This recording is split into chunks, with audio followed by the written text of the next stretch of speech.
జాతీయవాద జర్నలిజానికి అసలైన వేదిక నేషనలిస్ట్ హబ్ ని సబ్స్క్రైబ్ చేసుకోండి. నోటిఫికేషన్స్ కోసం బెల్ ఐకాన్ పై క్లిక్ చేయండి. నమస్తే, వెల్కమ్ టు నేషనలిస్ట్ హబ్. స్థిర యుద్ధానికి జంకే శక్తులన్నీ భారీ సేనల ముందు మోకరిల్లుతాయి. మనుగడ ప్రశ్నార్థకంగా మారుతుందని భావిస్తే వ్యర్థ విన్యాసాలు వదిలిపెట్టి దీర్ఘకాలిక అవసరాల దృష్ట్యా పెద్ద పటాలాల శరణు వేడటం అనేది ప్రాచీన భారత యుద్ధ సూత్రం. నిన్న మొన్నటి వరకు తలబిరుసుగా ప్రవర్తించిన ప్రాంతీయ పార్టీలన్నీ బాహుబలిని తలపిస్తున్న బీజేపీ పంచన చేరుతున్నాయి. సొంతంగా 370 స్థానాలు ఎన్డీఏ కూటమి లక్ష్యం 400 సీట్లని ప్రకటించిన బీజేపీకి మరిన్ని ప్రాంతీయ పార్టీలను చేరదీయాల్సిన అవసరం ఏంటి? గోడ మీద పిల్లి వాటంతో వ్యవహరించే బీజేడీ, నమ్మశక్యం కాని వైఖరులు ప్రకటించే జేడీయూ, గతంలో మోదీపై దుమ్మెత్తి పోసిన తెలుగుదేశం పార్టీలతో బీజేపీ ఏ కారణాల రీత్యా మచ్చిక చేసుకుంటోంది. ఎన్డీఏ బలం అమాంతం 400 స్థానాలు దాటితే మోదీ ప్రభుత్వం మళ్లీ అధికారిక పగ్గాలు చేపడితే ఎలాంటి చారిత్రక విధాన నిర్ణయాలు తీసుకునే అవకాశం ఉంది? ఈ సందేహాలే భారతదేశ సమకాలీన రాజకీయాలను అతలాకుతలం చేస్తున్నాయి. భవిష్యత్ పరిమాణాలు కొందరిలో ఉత్కంఠ రేపుతుంటే మరికొందరిలో భయాన్ని పుట్టిస్తున్నాయి. స్వయం ప్రతిపత్తిని కాపాడుకుంటూ తటస్థంగా ఉండాలని భావించే ఒడిశా సీఎం నవీన్ పట్నాయక్ సారథ్యంలోని బిజు జనతాదళ్ ఎన్డీఏ గూటికి చేరేందుకు సిద్ధమైంది. 3 మాసాల క్రితం వరకు కుప్పిగంతులు వేసిన నితీష్ కుమార్ దిక్కుతోచని స్థితిలో మోదీ ముందు జీ హుజూర్ అనక తప్పలేదు. 5 ఏళ్ల క్రితం ప్రధాని మోదీ అంటే ఒంటికాలిపై లేచిన ఏపీ మాజీ సీఎం చంద్రబాబు ప్రస్తుతం హస్తినలో పెద్దల దయ కోసం ప్రాధేయపడుతున్నాడు. వద్దని వారించినా వినకుండా నీవే సర్వస్వమని బీజేపీని వేడుకుంటోంది వైసీపీ. అనేక గుంజాటనల తర్వాత కుమారస్వామి నేతృత్వంలోని జేడీఎస్ ఎన్డీఏలో చేరిపోయింది. ఈశాన్య భారతంలోని చిన్నా చితక పార్టీలన్నీ కమలనాథుల శరణు వేడాయి. మరికొన్ని ప్రాంతీయ ఉప ప్రాంతీయ పార్టీలు అవసాన దశలో ఉన్నాయి. కాశ్మీర్లో నేషనల్ కాన్ఫరెన్స్ పీడీపీల ప్రాణాలు కళ్లల్లో మినుకుమినుకుమంటున్నాయి. డీఎంకే, జేఎంఎం, టీఎంసీలు ఆయా రాష్ట్రాల ఎన్నికలు ముగిసిన తర్వాత వాటి భవిష్యత్ ఆగమ్య గోచరమే. తెలంగాణలో బీఆర్ఎస్ పరిస్థితి రెంటికి చెడిన రేవడిలా మారింది. మద్యం ఊబిలో నుంచి ఆప్ గట్టెక్కలేకపోతోంది. మజ్లిస్ లిమిటెడ్ కంపెనీ కాయిలా పడే అవకాశాలు బలంగా ఉన్నాయి. మోదీపై పరివార్ వ్యాఖ్యలు చేసి బీజేపీకి ఆయుధాన్ని అందించిన ఆర్జేడీ మిత్రపక్షాలతో మొట్టికాయలు తిని మౌనంగా కూర్చుంది.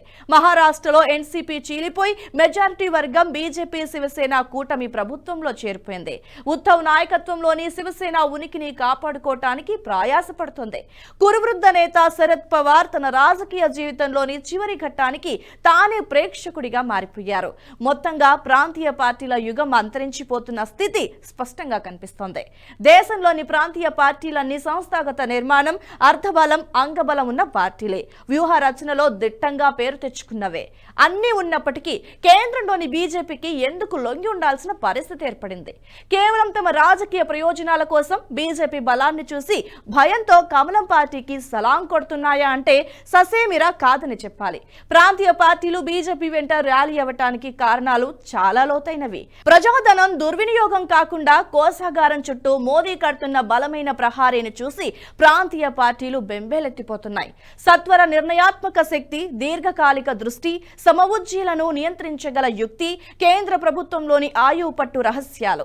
జీఎస్టీ, వస్తు సేవల పన్నును ప్రవేశపెట్టిన తర్వాత కేంద్ర రాష్ట్ర సంబంధాల్లో గణనీయమైన గుణాత్మకమైన మార్పు వచ్చింది.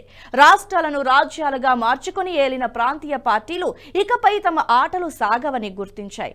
రాష్ట్రాల ఆర్థిక అరాచకాలను అరికట్టేందుకు కేంద్రం దశల వారీగా కళ్లాలు బిగిస్తోందని సరిగ్గానే గుర్తించాయి ప్రాంతీయ పార్టీలు. అడ్డదారుల్లో రాష్ట్రాల ఆదాయం పెంచుకునేందుకు మద్యం విధానంలో మార్పులు చేస్తూ కేంద్రానికి దొరికిపోతున్నాయి. ఢిల్లీలో ఆ ప్రభుత్వం మద్యం విధానంలో మార్పుల కారణంగానే కేసుల పాలైంది. రాష్ట్రాల అప్పులు, సంక్షేమం పేరిట ప్రజా పన్నుల దుర్వినియోగం విషయంలో మోదీ ప్రభుత్వం ప్రత్యేక దృష్టి సారించింది. జీఎస్టీతో పాటు ఎఫ్ఆర్బిఎం చట్టానికి సవరణలు చేసింది. రాష్ట్రాలు చేసే అప్పులకి పరిమితులు విధించింది. దీంతో ప్రాంతీయ పార్టీల ఇష్టారాజ్యానికి ముక్కుతాడు వేసినట్టయింది. అంతేకాదు, అవినీతి నేతలు, ప్రజాప్రతినిధులపై నమోదైన కేసుల విచారణను వేగవంతం చేసింది.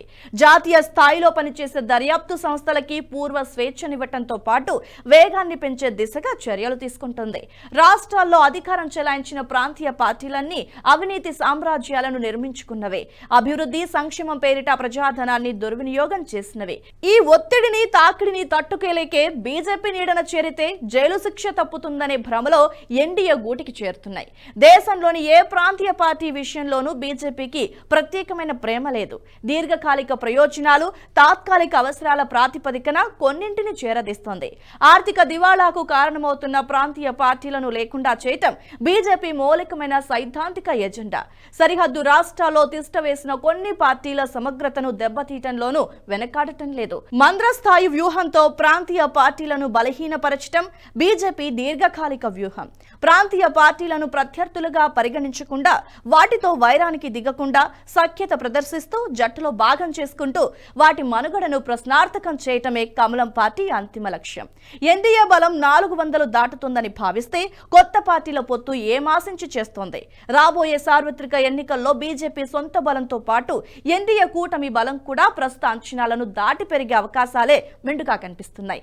మరిన్ని కొత్త పార్టీలను జట్టులో భాగస్వాములను చేసుకోవటం వల్ల కూటమి బలం 400 స్థానాలు మించిపోవటం ఖాయం. ఇక మరోవైపు విపక్షాలు మరింత బలహీనపడతాయని నిక్కచ్చిగా చెప్పొచ్చు. అంటే ప్రతిపక్ష పార్టీలన్నింటి స్థానాలు లెక్కలోకి తీసుకుంటే రమారమి 100 లేదా కొంచెం పెచ్చు స్థానాలు కావచ్చు. అంటే ఒక రకంగా ఏకచక్రాధిపత్య స్థితి నెలకొంటుంది.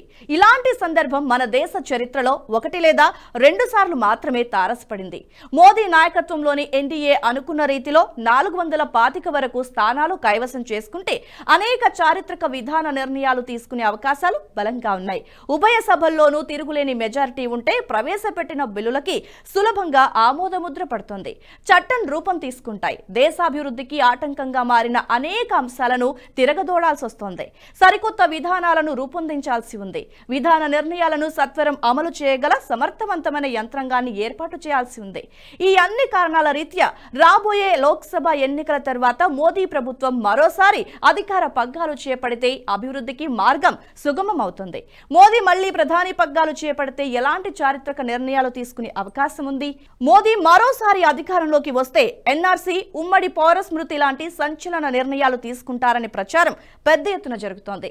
వీటిపై దృష్టి సారించడం తప్పదు. కానీ ఇప్పుడిప్పుడే వీటి జోలికి వెళ్లే అవకాశం లేదంటారు నిపుణులు. అంతకంటే ముఖ్యంగా నూతన విద్యా విధానం, మతపరమైన విద్యాబోధన విషయంలో కీలక సంస్కరణలు చేసే అవకాశం ఉందంటున్నారు. సృజనాత్మకతను చంపే పాత విద్యా విధానం స్థానంలో దేశీయ సాంస్కృతిక తాత్విక భావనల పునాదులపై సరికొత్త విద్యా విధానాన్ని రూపొందించడం ఖాయంగా కనిపిస్తోందంటారు. దేశవ్యాప్తంగా కోకొల్లలుగా విస్తరించిన మదర్సాల విషయంలో సంస్కరణలు ప్రతిపాదించే అవకాశం ఉందంటారు. ఇప్పటికే కొన్ని రాష్ట్రాలు సంస్కరణలు ప్రతిపాదించి అమలు చేస్తున్నాయి.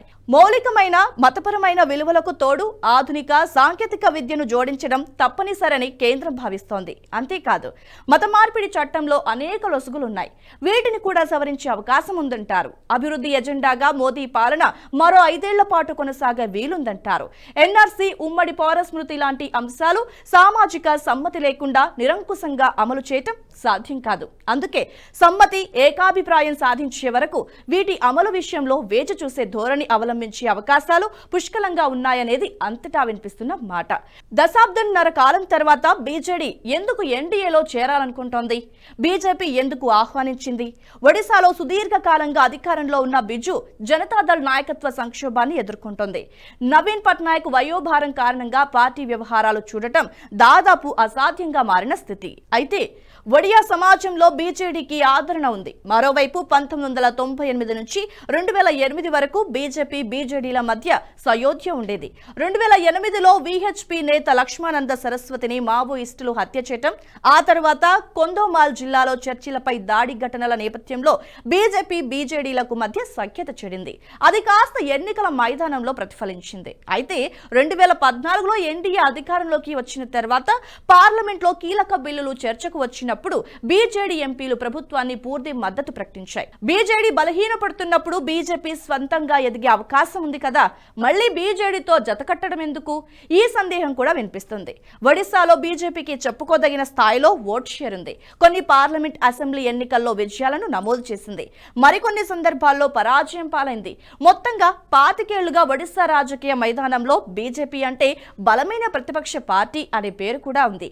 ప్రజల్లో కూడా బీజేపీ అంటే ప్రతిపక్ష ప్రతిపక్ష పార్టీ అనే అభిప్రాయం స్థిరపడిపోయింది. బీజేడీ నాయకత్వ సంక్షోభం ఎదుర్కొంటున్నా ఇప్పుడిప్పుడే ఆ పార్టీ నేలమట్టమైపోదు, సమయం పడుతోంది. అదే సమయంలో ఏ రాజకీయ పార్టీ అయినా ప్రతిపక్ష పార్టీ అనే అపకీర్తిని ఎక్కువ కాలం మోయకూడదు. అందుకే అధికారంలో భాగస్వామిగా చేరి విధాన నిర్ణయాల్లో తనదైన ముద్ర వేయగలగాలి. అప్పుడే ప్రజలకు బీజేపీ పాలన సమర్థతపై రాష్ట్ర ప్రజలకు నమ్మకం ఏర్పడుతుంది. క్రమంగా అధికారాన్ని సాధించే అవకాశం ఉంటుంది. ఈ కారణాల రీత్యా బీజేపీ బీజేడీతో సయోధ్యకి అంగీకరించి ఉండొచ్చు. ఈ వీడియో మీకు నచ్చినట్టయితే లైక్ చేయండి, 10 మందికి షేర్ చేయండి. అలాగే కామెంట్ల రూపంలో మీ అభిప్రాయాలను మాతో పంచుకోండి. Nationalist hub group of channels ను సబ్స్క్రైబ్ చేసుకుని తెలుగునాట జాతీయవాద జర్నలిజాన్ని ప్రోత్సహించండి. ఈ వీడియో కింద ఉన్న బెల్ ఐకాన్ పై క్లిక్ చేయడం మర్చిపోవద్దు.